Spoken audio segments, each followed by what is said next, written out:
Nangangagat ito eh. Nangangagat. Sobrang laki niya. Taba niya. Kain na kasi yan ng kain. Ito feeling ko buntis na to eh.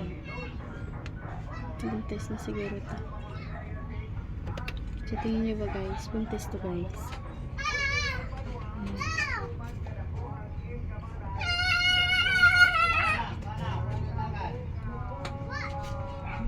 Tago na siya. Ito kasi nagagat to. Hindi ko mahawakan. Gusto ko sana hawakan kasi yung cute niya. Kaya lang nangangagat talaga to eh.